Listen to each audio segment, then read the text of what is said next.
నయన తేజమేనకారమై మనోనిశ్చయం మకారమై శ్వాసచలనమే శికారమై వాంఛితార్థమేవ కారమై యోచన సకలము యకారమై నాదం నకారం మంత్రం మకారం స్తోత్రం శికారం వేదం వకారం యజ్ఞం యకారం ఓం నమః శివాయ ఓం నమః శివాయ ఓం నమః శివాయ. శ్రీ శ్రవణ ఛానల్కి చిన్నారులందరికీ శ్రోతలందరికీ కూడాను మరొకసారి స్వాగతం. ఈరోజు మనం 9, 10, 11 శ్లోకాల్ని మనం చెప్పుకోబోతున్నాం శివానంద లహరిలో. ముందుగా 9వ శ్లోకం సంస్కృత శ్లోకం. గభీరే కాసారే విశతి విజనే ఘోర విపినే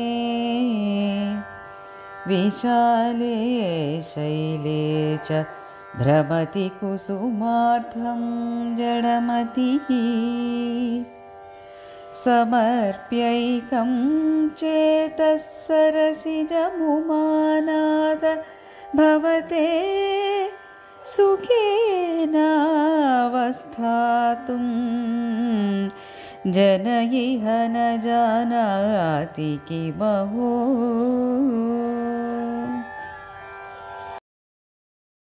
అనురాధ చాలా చక్కగా పాడి మనకి వినిపించారు ఈ శ్లోకాన్ని.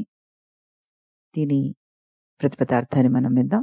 జనః మనుష్యుడు, జడమతి తెలివి తక్కువ వాడై, కుసుమార్థము పుష్పముల కొరకు, గభీరే లోతైన, కాసారే చెరువునందు, విశతి దిగుతున్నాడు, విజనే జనులు లేని, ఘోర విపినే భయంకరారణ్యమునందున, విశాలే విస్తీర్ణమైన, శైలేచ పర్వతం నందు, భ్రమతి తిరుగులాడుతున్నాడు. హే ఉమానాథ, ఓ పార్వతీపతి, ఏకం ఒక్క, చేతసరసిజం మనసనడి పద్మమును, భవతే నీ కొరకు, సమర్పించి, ఇహ ఇచ్చట, సుఖేన సుఖముగా, అవస్థాతుం స్థిరుడైయుండుట, న జానాతి ఎరుగడు, కిమహో ఏమి ఆశ్చర్యం అంటున్నారు. దీని తాత్పర్యం ఏంటి? ఆహా, మానవులు ఎంత వెర్రివారు, పుష్పాల కొరకు తామర మడవుల్లోనూ కొండల్లోనూ తిరుగుతూ ఉంటారు, లోతైన చెరువుల్లో ఈదులాడుతూ చిక్కులు పడి తెచ్చుకుంటున్నారు. తమ తమ మనస్సు అనే పద్మాన్ని పరమేశ్వరుడి పాదార విందాలయందు సమర్పించి అంతకంటే సుఖం ఇంకేముంటుంది అంటున్నారు. షోడశోపచార పూజల్లో పుష్పానికి ఒక ప్రత్యేకత ఉంటుంది. పుష్ అంటే పోషించు, నరిష్ అని అర్థం అనమాట. కాబట్టి పుష్పము అంటే పోషించున్నది అనే అర్థం వస్తుంది. రాబోయే ఫలం యొక్క అంకురాన్ని పింద, కాయ స్థాయిల నుండి ఫల రూపంలోకి తీసుకురావడానికి కావలసిన పోషణ పుష్పం ద్వారా జరుగుతుందన్నమాట. ఈ ఫలాంకురాన్నే పురుషాంకురంగాను, పుష్పాన్ని ప్రకృతి మాతగాను సమన్వయపరచుకోవచ్చు. ఈ కారణం మూలంగానే పరమాత్మకు పుష్పం అంటే ఎక్కువ ప్రీతి. ఈ పుష్పాన్ని నేరుగా కాక మంత్రపూతం చేసి మంత్రపుష్ప సమర్పణ చేస్తే అది అద్భుతం అంటున్నారు. పుష్పం అంటే 5 అనే నిగూఢ అర్థం ఉంది. అందుకే పుష్పోత్సవం అంటే 5 రోజులు జరిగే ఉత్సవాలనే అర్థం కూడా వస్తుంది. ఈ 5 అంటే మళ్ళీ మనం పంచ జ్ఞానేంద్రియాలని గుర్తు తెచ్చుకోవాలంట. మంత్రపుష్పాన్ని సమర్పించడం అంటే మనలోని పంచేంద్రియ ప్రవృత్తులను సంధానించి మనస్సుని మంత్రాలతో నియంత్రించి సమర్పణ చేయడం అనే అర్థం వస్తుంది. ఈ విధమైన అర్థంలో మంత్రపుష్పాన్ని పూజలో దైవానికి సమర్పించడం యుక్తం, శాస్త్రీయం అవుతుంది. పూజలో పుష్ప సమర్పణ అంటే ఇంతటి అర్థం ఉందని మనం గ్రహించాలన్నమాట. దీన్ని దృష్టిలో పెట్టుకుని బాహ్యంగా పుష్పాలను సమర్పించడం జరగాలి. ఈ అంతరార్థం తెలియక పుష్పాలను సమర్పించడంలో ఎవరెవరి అర్థబలాన్ని, అంగబలాన్ని వారి వారి స్థాయిని బట్టి, శక్తిని బట్టి కాలాన్ని వెచ్చిస్తూ ఉన్నారు వాళ్ళు.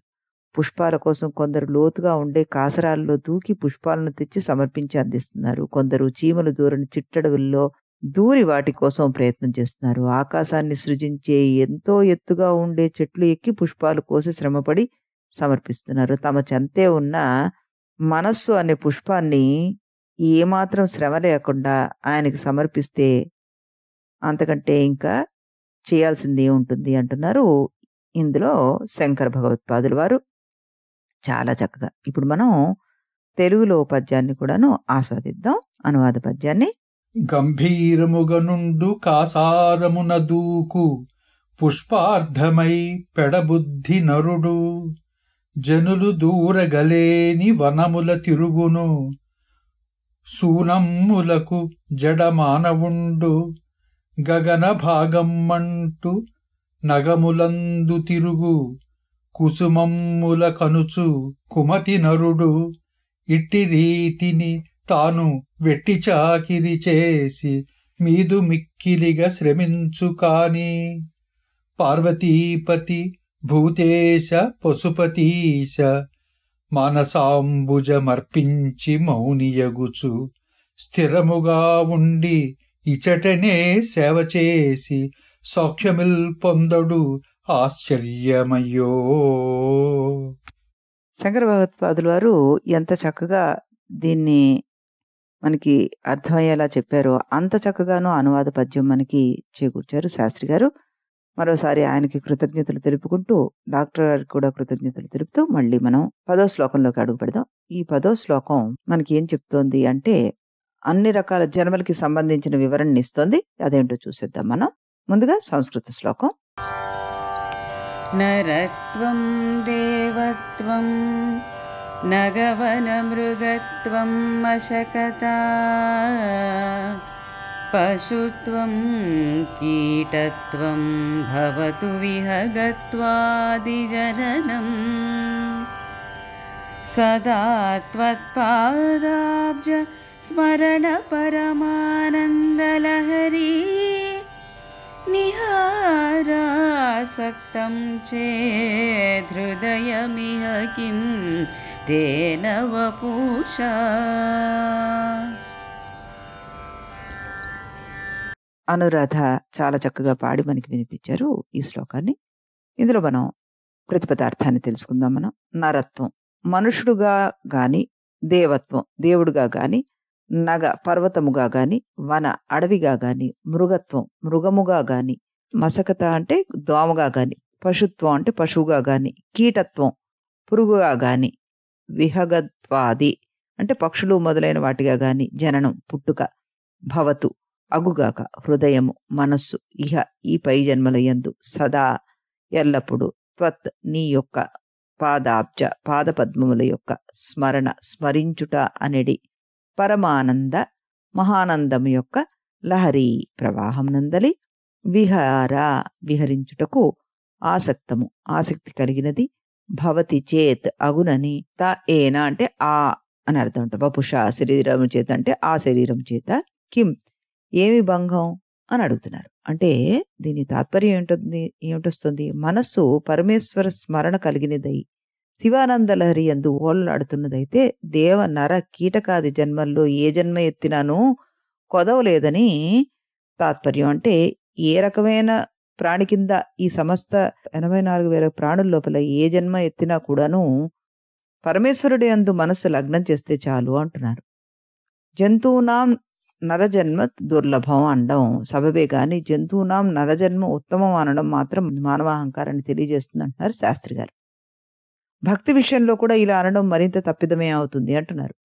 పిపీలకాది బ్రహ్మ పర్యంతం భక్తి విషయంలో ఏ జన్మ అయినా అవరోధం కాదు అనే విషయాన్నే ఆదిశంకరుల వారు ఈ శ్లోకంలో నొక్కి వక్కాడించి చెప్తున్నారనమాట. మనం రామాయణం తీసుకుంటే మరి ఆ ఉడత చేసుకున్న పుణ్యం మనం ఎవరం చేసుకోలేదు. అలాగే శ్రీకాళహస్తికి సంబంధించిన కథలో కూడాను మనం 3 రకాలైనటువంటి జంతువుల గురించి వింటూ ఉంటాం. ఈ విషయాన్నే ఇందులో మనకి ఆయన ప్రస్తావించారనమాట. నరదేవ రాక్షస నగ మృగ వన పర్వత మశక పశు తరు కీటక భయంగ జన్మల్లో ఏ జన్మకు చెందిన జీవైనప్పటికీ వచ్చే నష్టం ఏమి లేదయ్యా. హృదయం కనుక ఈశ్వరుడి యొక్క స్మరణలో ఉంటే ఆనందించడానికి అది చాలు అంటున్నారు. ఏ విధమైన జన్మకు చెందిన జీవి అయినా, ఏ విధమైన శరీరంతో జీవిస్తున్నా తరించడానికి ఇవేమీ అడ్డు కావు అన్నారనమాట. మనం ఇందాక చెప్పుకున్నట్టుగా సాలెపురుగు, సర్పము, కాళము శ్రీకాళహస్తి లోపల. ఆ 3 ప్రాణుల మూలంగానే అది శ్రీకాళహస్తి అని పుణ్యక్షేత్రంగా మారిపోయింది అని చక్కటి ఉదాహరణ మనకి ఇక్కడ కనబడుతుందన్నమాట. ఈ రకంగా మనిషి జన్మే ఎత్తక్కర్లేదు, ఏ జన్మైనా సరే ఆయన యందు భక్తి ఉంటే చాలు అంటూ చెప్పడం జరిగింది. ఇప్పుడు దీనికి సంబంధించిన తెలుగు పద్యాన్ని కూడాను మనం వినేద్దాం. నరజన్మయైన నిర్జర జన్మయైనయున్, దానవ జన్మైన దైవమైన, నగజన్మయైనయున్ మృగజన్మయైనయున్, వనజన్మయైన పర్వతమే అయిన, మశక జన్మైనను పశుజన్మ అయినను, తరుజన్మ అయినను పురుగే అయిన, విహగ జన్మల వంటి వివిధ జన్మలలోన పుట్టినప్పటికి పూర్తిగాను, డెందమెప్పుడు నీ పాదార విందయుగ్మ సంస్మరణ పరమానంద సౌఖ్యలహరి, అందే చరింప సంసక్తి పొందెనేని, కాయమేదైన వచ్చెడు కష్టమేమి. శరీరం ఏదైతేనేమిటి, ఆయన యందు భక్తి ఉండాలే గాని ఆ పరమపదాన్ని మనం చేరుకోవడం అంత సులువు అంటున్నారు శాస్త్రి గారు ఈ తెలుగు అనువాద పద్యంలో.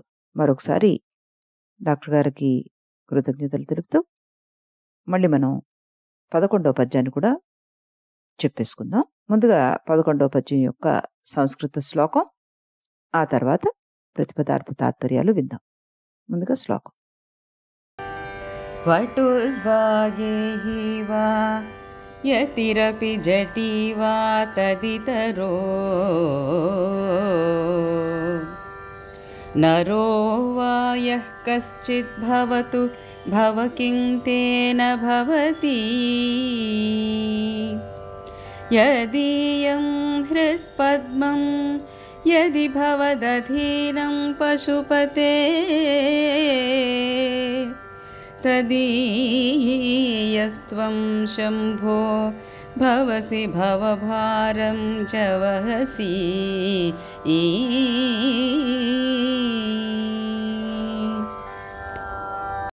అనురాధ చాలా చక్కగా పాడి మనకి వినిపించారు ఈ శ్లోకాన్ని. దీని ప్రతిపదార్థం చూస్తే నరహ మానవుడు, వటుర్వా బ్రహ్మచారి అయినను, గేహివా గృహస్థుడైనను, యతిరపి సన్యాసి అయినను, జటీవా జటాధారి అయినను, యహ కశ్చిత్ మరింకెవడైనా కూడా, భవతు కానిము, తేన అందుచేత, హే భవా ఓ ఈశ్వర, కిం భవతి ఏమి అగును, పశుపతే సకలభూతనాయక, యదీయం యవని సంబంధమైన, హృత్పదము హృదయ కమలము, భవదాధీనము యది నీ ఆధీనం నందున్నచో, తదీయః వాని సంబంధుడుగా, త్వం నీవు, భవసి అవుతావు, హే శంభో ఓ శంకర, భవభారంచ వాని సంసార భారాన్ని, వహసి భరిస్తున్నావు నువ్వే అంటూ ఇందులో అర్థం వస్తుందన్నమాట. దీని తాత్పర్యం చూస్తే, శివ ఏ ఏ వర్ణాల ఎందున్నా, ఏ ఏ ఆశ్రమాలందున్నా, ఎన్నెన్ని జడలు పెంచుకున్నా, ఎంత వాడైనా సరే ఈశ్వర భక్తి లేనిదే లాభం అసలు లేనే లేదు. హృదయ పద్మమునందు నేను ధ్యానించుచు మనస్సును నీ అందు అర్పించి భజించే వాడికి సంబంధివై వాడి యొక్క భారం అంతా నీపై వేసుకుని కాపాడుతావు నువ్వు అంటున్నారు శంకర భగవత్పాదులు వారు ఈ శ్లోకంలో అన్నమాట. జన్మ సంగతి చెప్పిన తర్వాత మానవ జన్మకు సంబంధించిన చతురాశ్రమాల గురించి ఇందులో వివరించి చెప్తున్నారు మనకి. జనన మరణాల మధ్య ఉండే మానవ జన్మలో బ్రహ్మచర్యాశ్రమం, గృహస్థాశ్రమం, వానప్రస్థాశ్రమం, సన్యాసాశ్రమం అనే 4 విభాగాలుగా ఉంటాయి. వివాహం కానంత వరకు ఉన్న కాలాన్ని బ్రహ్మచర్యాశ్రమము అని, వివాహానంతరం సంసారం సాగించే దశను గృహస్థాశ్రమం కాలంగాను, వృత్తి నిర్వహణ అంతరము జరిగే విశ్రాంత జీవన కాలాన్ని వానప్రస్థాశ్రమంగాను, చివరికి సంపూర్ణ వైరాగ్య స్థితిలో ఉండే దశను సన్యాసాశ్రమ కాలంగాను నిర్ణయించారన్నమాట. ఈ 4 ఆశ్రమాలలో ఏ విధమైన సంసార బంధాలు అడ్డంకులు లేని చిట్ట చివరిదైన సన్యాసాశ్రమం భక్తికి యోగాభ్యాసానికి విశిష్టమైనదిగా చెప్తున్నారనమాట. కానీ ఈ శ్లోకంలో ఆదిశంకరులు ఈ విషయానికి ఏమీ ప్రాధాన్యత ఇవ్వలేదు. ఏ ఆశ్రమంలో అయినా మంచివాళ్ళు చెడ్డవాళ్ళు ఉంటారు. మనిషి మంచితనాన్ని వారున్న ఆశ్రమాలను బట్టి నిర్ణయించకూడదు. తలలు బోడులైనా తలపులు బోడులా విశ్వదాభిరామ వినురవేమ అంటూ వేమన పద్యం మనకి చెప్పనే చెప్తుంది. లోకంలో సంసారం చేసే సన్యాసులు సన్యాస స్థితిలో ఉండే సంసారులు, బ్రహ్మచర్య కాలంలో గృహస్థాశ్రమ ధర్మాలు పాటించేవారు, గృహస్థాశ్రమంలో బ్రహ్మచర్యం కూడా పాటించేవారు ఉన్నారు మనకి. భక్తి విషయంలో ఆశ్రమంతో సంబంధం లేదు, ఫలానా ఆశ్రమమే ఉండాలని నిబంధన కూడా లేదు. గడ్డము మీసము పెంచినంత మాత్రాన, కాషాయాంబరధారి అయినంత మాత్రాన ఆ వ్యక్తి సన్యాసి అయి తీరాలనే రూల్ లేదు అంటూ ఏ ఆశ్రమానికి చెందిన వ్యక్తైనా అతని హృదయం పరమేశ్వరుని అధీనమై ఉంటే చాలు, ఆయనతో సంబంధం ఏర్పరచుకుంటే చాలు, ఉద్ధరించబడ్డం తథ్యం అంటున్నారనమాట. హృదయం పరమేశ్వర భక్తితో పరిపూర్ణమై ఉండడమే దైవానుగ్రహానికి అర్హత. గాని ఈ ఆశ్రమాలు, వేషాధారణ ఇవన్నీ కూడాను అనవసరమైనవి. మనకి ఉదాహరణగా ప్రహ్లాదుడు, మార్కండేయుడు, ధ్రువుడు, అంబరీషుడు, పోతనామాచుడు, త్యాగరాజు, వశిష్ఠాదులు వీరందరూ అనేక మంది మన సనాతన ధర్మంలో మనకి కనబడుతూ ఉంటారు. ఈ విషయాన్నే ఇక్కడ శంకర భగవత్పాదుల వారు ప్రస్తావించారనమాట. చాలా చక్కటి అర్థం ఇందులో మనకి గోచరించింది. తలలు బోడులైనా తలపులు బోడులా అన్నారు. అది మాత్రం చాలా స్పష్టంగా మనకి అర్థాన్నిచ్చే పద్యం. ఇప్పుడు మనం తెలుగు పద్యాన్ని కూడాను వినేద్దాం. బ్రహ్మచర్యాశ్రమరుతుడుగా నిమిలన్ గృహధర్మయుతుడు నౌగేస్తుగాని సర్వము జయించు సన్యాసిగా నిమ్ము జడల పెంచిన జటాధారిగాని మరి ఇంకనే విధి మనుజుడెవడైన కానిమ్ము పశుపతి కష్టమేమి అతండు తన హృదయారవిందమ్మును నీ అధీనమునందు నిల్పువేళ అతని రక్షకుడవు నీవే అగుదువయ్య అంత మాత్రమే కాదయ్య సాంబమూర్తి వాని సంసార సంక్లిష్ట భారమెల్ల నీవె భరింతువయ్య ఓ నీలకంఠ. డాక్టర్ గారు చాలా చక్కగా పాడి మనకి ఈ పద్యాన్ని కూడా వినిపించారు. మళ్ళీ మనం రేపు ఇదే సమయానికి ఇదే ఛానల్లో మరో 3 శ్లోకాలతోటి కలుద్దాం. అంతవరకు సెలవు.